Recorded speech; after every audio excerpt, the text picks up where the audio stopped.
नमस्कार। एक 26 वर्षीय महिला की कुंडली हम देखने जा रहे हैं। 13 सितंबर 1993 में इनका जन्म हुआ। प्रातः 10:30 बजे इनका जन्म हुआ है। तुला, लगन और कर्क राशि की कुंडली है। लगन तुला और चंद्रमा या कर्क राशि में बैठे हुए हैं, जो कि एक चंद्रमा की राशि है, यानी राशि के स्वामी चंद्रमा है, लगन के स्वामी शुक्र है।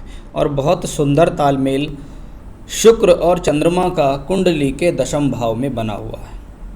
लगन का स्वामी दशम भाव में बैठे व्यक्ति वर्कहोलिक है, कर्म करना चाहता है, स्वयं के बल पर जीवन में कुछ अर्जित करना चाहता है।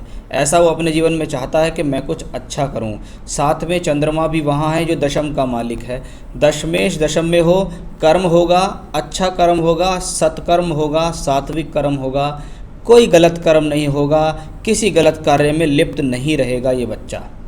क्योंकि 10वां घर अगर प्रोफेशनल लाइफ के लिए है तो ये हमारे कर्म कहलाते हैं। 10th house also known for Karma. तो ये 10वां भाव अपने आप में मजबूत है।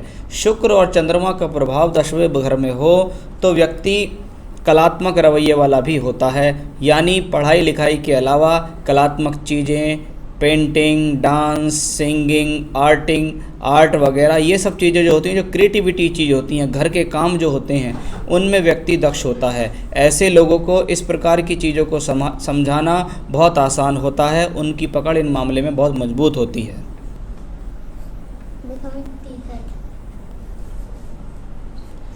अब बात करते हैं आपके कुंडली के पंचम भाव में बैठे शनि की। शनि जब पंचमेश होकर पंचम भाव में बैठे तो पांचवा घर शिक्षा के लिए जाना गया। शिक्षा है, बुद्धि है, उससे अचीवमेंट भी है, लेकिन व्यक्ति की ये प्लैनेट उत्सुकता बढ़ाता है, व्यक्ति की चेष्टाओं में वृद्धि करता है। यानी लगातार कुछ न कुछ सीखते रहना, कुछ न कुछ करना, मन के अंदर उधेड़ बुन चलती रहती है। ऐसा ये प्लैनेट शनि है। संतान प्राप्ति में ये आपको देरी के योग भी दिखाता है। ऐसे लोगों को संतान अवश्य होती है, लेकिन थोड़ा देरी से होती है। चलिए बात करते हैं एकादश में बैठे सूर्य की। सूर्य एकादशेश होकर एकादश में बैठा है, यानी लाभ मिलेगा, लाभ के अच्छे अवसर मिलेंगे। सूर्य की दशा में अच्छे सोर्स ऑफ इनकम बनेंगे, क्योंकि शनि की भी दृष्टि उसके ऊपर है। इसका मतलब यहाँ बुद्धि के बल पर सोर्स ऑफ इनकम होगा। जो आप पढ़ेंगे, जो आप लिखेंगे, जो आप मेहनत करेंगे, उसके बल पर आप अपने जीवन में सोर्स ऑफ इनकम बनाने में सक्षम रहेंगे। शुक्र चंद्रमा में एक चीज़ बहुत अच्छी है, क्योंकि शुक्र यहाँ अष्टमेश भी हैं, तो ये कॉम्बिनेशन आयु के लिए अच्छा, ये कॉम्बिनेशन स्वास्थ्य के लिए भी अच्छा कहलाता है। छोटे मोटे स्वास्थ्य की प्रॉब्लम थोड़ी मोटी चलती है कलयुग के हिसाब से, लेकिन कोई बड़ा इशू नहीं है। साथ ही साथ शुक्र चंद्रमा के योग को एक लक्ष्मी योग भी कहा गया है। ये जीवन में आपको सुख समृद्धि देता है। व्यक्ति जहाँ पैदा होता है, जहाँ जाता है, वहाँ उसके लिए सुख समृद्धि उसको मिलती हैं। अच्छी सुख सुविधाओं का भोग करने वाला व्यक्तित्व है। अब बात करेंगे दूसरे घर में बैठे हुए राहु केतु एक्सस। राहु मंगल की राशि में बैठा है और मंगल द्वादश भाव में है। ऐसे लोगों को थोड़ा सा शब्दों को बोलने से पहले तोलना आवश्यक है, क्योंकि कभी कभी ऐसे लोग ऐसे शब्दों का इस्तेमाल भी कर जाते हैं जिसके कारण दूसरे व्यक्ति विशेष को ठेस पहुँचे। क्योंकि राहु जैसा प्लैनेट जब सेकंड हाउस में बैठता है तो कभी कभी व्यक्ति सामाजिकता से हट के बात करता है। थोड़ा सा किसी भी चीज़ के प्रति उसको आर्गूमेंट्स करना होता है, नहीं ऐसा नहीं है, ये वैसा है, क्योंकि ये वो राहु की आदत है। उसी के कारण उसकी वाणी से कुछ शब्द गलत भी निकल जाते हैं। ये कॉम्बिनेशन धन के लिए ठीक है, पैतृक संपत्ति के लिए ठीक है, परिवार से मजबूती या सहयोग के लिए भी ठीक है। अब बात करेंगे द्वादश भाव में बैठे मंगल, गुरु और बुध की। बुध की बात करते हैं। बुध द्वादशेश होके द्वादश में, 12वें घर का मालिक 12वें घर में और नवम भाव का मालिक भी 12वें घर में। भाग्य बनाने के लिए दूर जाना पड़ता है। भाग्य बनाने के लिए जन्म स्थान से दूर, जन्म स्थली से दूर स्थान पे जाके रहना, काम करना, पढ़ना, लिखना, ऐसा सब कुछ समझ सकते हैं, क्योंकि ये द्वादश भाव है। ये विदेश यात्राओं के लिए भी जाना जाता है। अब बृहस्पति भी वहाँ है। बृहस्पति इस कुंडली में 3/12 का मालिक है। ये भी इस बात को ही कह रहा है कि व्यक्ति दूर स्थानों पर जाकर एफर्ट्स करता है, मेहनत करता है, उस मेहनत का फ़ायदा मिलता है। और ये फिर से एक कॉम्बिनेशन है घर से बहुत दूर या आउट ऑफ इंडिया जाके भी कुछ काम करने का। मंगल भी वहाँ है। द्वादश भाव में मंगल कन्या राशि में है, इसका मतलब आप मांगलिक हैं। धन भाव का मालिक है और सप्तम भाव का मालिक है, यानी विवाह के बाद बहुत दूर चले जाना, या विवाह ऐसे व्यक्ति विशेष से हो रहा है जो काफ़ी दूर है आपकी जन्मस्थली से, वो दोनों चीज़ें यहाँ शो होती हैं। यानी मंगल गुरु बुध का ये कॉम्बिनेशन आपको दूर स्थान से जोड़ने, दूर स्थान से धन कमाने, दूर स्थान से भाग्योन्नति कराने वाला एक कॉम्बिनेशन यहाँ देखा गया। चलिए अब बात करते हैं दशाओं की, फिर आपके सवालों की बात करेंगे कि शुक्र की महादशा व्यक्ति को शुरू हुई। शुक्र लग्नेश हैं, बैठा है दशम भाव में। लग्नेश का दशम में जाना, जीवन के 20 साल बेहतरीन शुरू हो चुके हैं, क्योंकि लग्नेश दशम में दशमेश के साथ है। अब आप पूरे 20 साल प्रोफेशनल लाइफ में इंक्लूड रहेंगे। आपको प्रोफेशनल लाइफ में इंक्लूड रहना पड़ेगा, लगातार आप उसमें काम करते रहेंगे, वर्क करेंगे और तरक्की प्राप्त करते रहेंगे। यही शुक्र नवांश में सप्तमेश है। तो अभी अप्रैल 2022 तक बड़ा सुंदर विवाह का योग भी इस कुंडली में बना हुआ है। शुक्र का संबंध यहाँ चंद्रमा से है और यहाँ शुक्र का संबंध पंचम भाव से भी है। इसका मतलब ये स्थिति कभी कभी जीवन में मनपसंद विवाह या प्रेम विवाह के कॉम्बिनेशन भी देती है। लेकिन शुक्र जो है दशमांश कुंडली में 8th हाउस में राहु के साथ बैठा हुआ है। राहु केतु के साथ अष्टम भाव में बैठा शुक्र सोर्स ऑफ इनकम देगा आपको, दूर स्थान पे ले जाकर सोर्स ऑफ इनकम भी देगा। साथ ही साथ मैं ये कहूँगा ये थोड़ा सेटिस्फेक्शन नहीं देता प्लेनेट।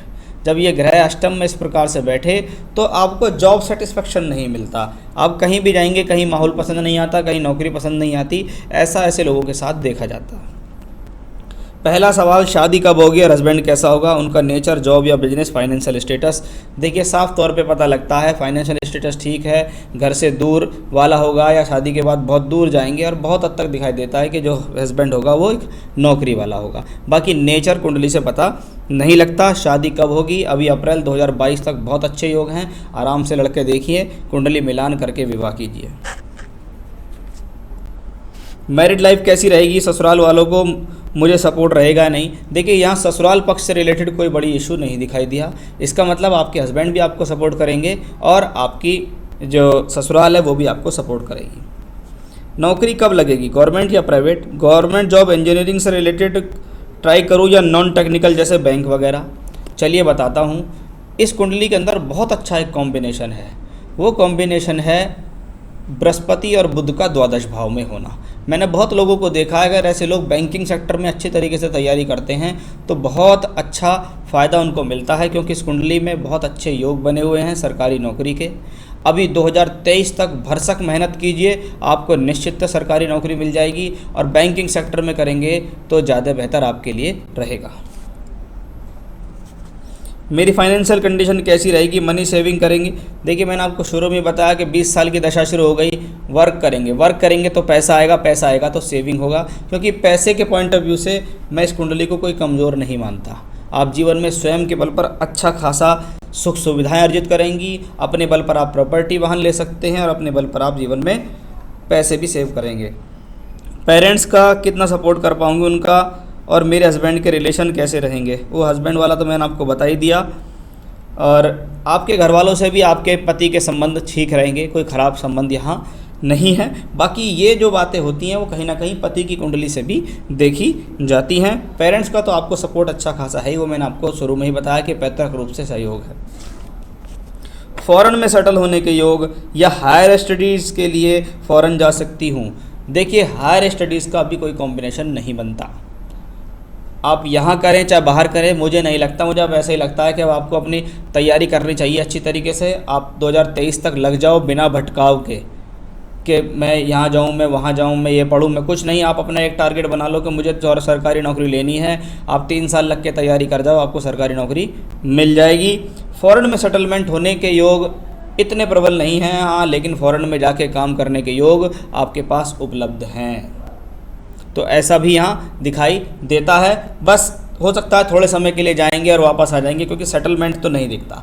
अगर सेटलमेंट हुआ तो मे भी पॉसिबल हो आपके 7th हाउस यानी पति की वजह से होगा, क्योंकि सेवंथ लॉर्ड पति का मालिक द्वादश भाव में यहाँ बैठा है और यहाँ भी मंगल द्वादश भाव से संबंध बनाता है। इसका मतलब हो सकता है आपके पति जो जॉब करते हो या जो काम करते हो उनका विदेश से संबंध जुड़ जाए और वो आपसे कहें चलो आप मेरे साथ चलो और विदेश में रहो।